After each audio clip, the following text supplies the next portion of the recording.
ये हमला सिर्फ निहत्थे पर्यटकों पर नहीं हुआ है,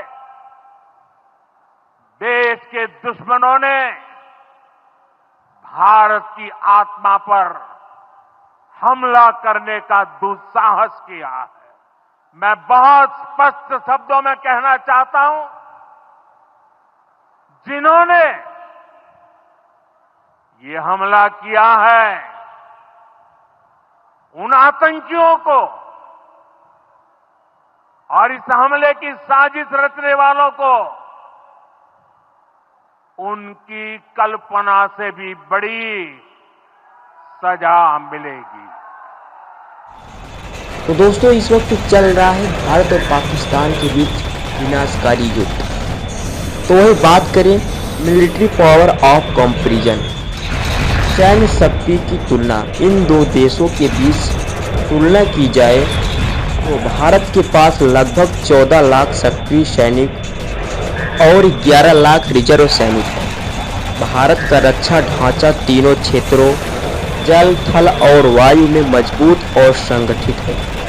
पाकिस्तान के पास लगभग 6.5 लाख सक्रिय सैनिक हैं और उसका फोकस ज़्यादातर थल सेना और आतंकवाद आधारित असममित युद्ध नीति पर रहता है।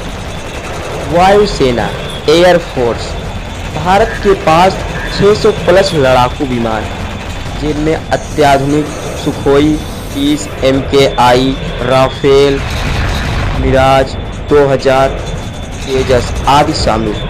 वहीं पाकिस्तान के पास 350 से 400 विमान हैं, जिनमें JF-17, F-16, मिराज, थर्ड, 4, 5 शामिल हैं, लेकिन इनकी तकनीक भारत से पिछड़ी है।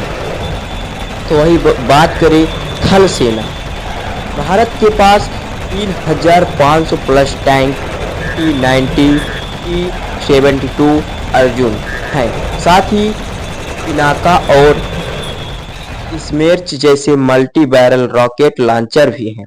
वहीं पाकिस्तान के पास 2400 प्लस टैंक है, लेकिन उनकी तकनीकी गुणवत्ता और रखरखाव भारतीय टैंकों से कमतर है।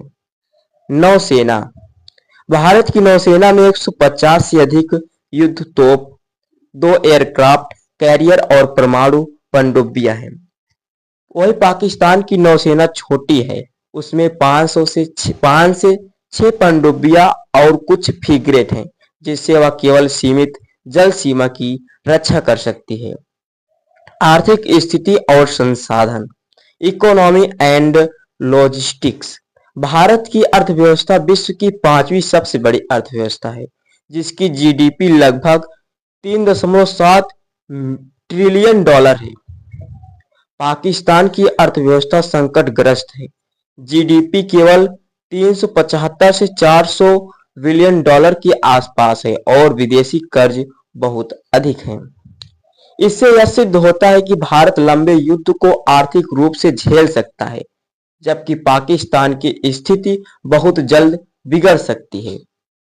भूगोल और रणनीतिक बढ़त, geography and strategic advantage, Bharat का भूगोल विस्तृत है और इसके पास अनेक सैन्य ठिकाने हैं जो अलग अलग सीमाओं पर तैनात हो सकते हैं। भारत के पास हिमालयी इलाकों, रेगिस्तान, राजस्थान और समुद्र पश्चिमी तट पर लड़ाई लड़ने की व्यापक रणनीतिक तैयारी है।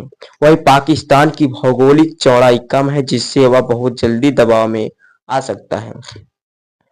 अंतर्राष्ट्रीय सहयोग और कूटनीतिक, एलियंसेस एंड डिप्लोमेसी, भारत को अमेरिका, फ्रांस, रूस, इजराइल, जापान और ऑस्ट्रेलिया जैसे देशों का समर्थन प्राप्त है।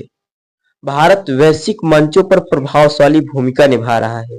वहीं पाकिस्तान को चीन और तुर्की जैसे सीमित सहयोगी मिल सकते हैं, लेकिन अंतर्राष्ट्रीय स्तर पर उसकी छवि एक आतंकवाद समर्थक देश के रूप में बनी हुई है। इसलिए भारत को वैश्विक समर्थन और नैतिक वैधता अधिक मिलेगी। परमाणु हथियार और खतरा, न्यूक्लियर रिस्क, दोनों देशों के पास लगभग 160 से 170 परमाणु बम हैं। लेकिन भारत की नीति है नंबर फर्स्ट यूज, यानी पहले हमला नहीं करेगा, जबकि पाकिस्तान की नीति स्पष्ट है। यदि युद्ध परमाणु स्तर तक चलता है तो दोनों देशों को भारी नुकसान होगा, लाखों जानें जाएंगी और पूरे दक्षिण एशिया में विनाश फैलेगा। लेकिन यह विकल्प दोनों देशों की आखिरी और अत्यंत दुर्भाग्यपूर्ण स्थिति होगी, जिसे सभी संभव तरीकों से टालने की कोशिश की जाएगी। पाकिस्तान के जीतने की संभावना। जी हाँ, पाकिस्तान के जीतने की संभावना क्या है? पाकिस्तान असममित युद्ध, आतंकवाद और सीमित युद्ध नीति अपनाकर भारत को परेशान कर सकता है, लेकिन खुले युद्ध में उसकी पराजय लगभग तय मानी जाती है। पाकिस्तान की आर्थिक स्थिति, सीमित सैन्य संसाधन और अंतर्राष्ट्रीय अलगाव उसे कमजोर बनाते हैं। तो इससे निष्कर्ष क्या निकलता है? यदि भारत और पाकिस्तान के बीच युद्ध होता है तो भारत को सैन्य, आर्थिक, कूटनीतिक और भौगोलिक सभी क्षेत्रों में बढ़त प्राप्त है। भारत युद्ध जीत सकता है, लेकिन युद्ध का उद्देश्य कभी भी जीत नहीं होना चाहिए, बल्कि शांति और स्थायित्व बनाए रखना। आतंकियों ने मासूम देशवासियों को जिस बेरहमी से मारा है, उससे पूरा देश व्यथित है। कोटि कोटि देशवासी दुखी हैं।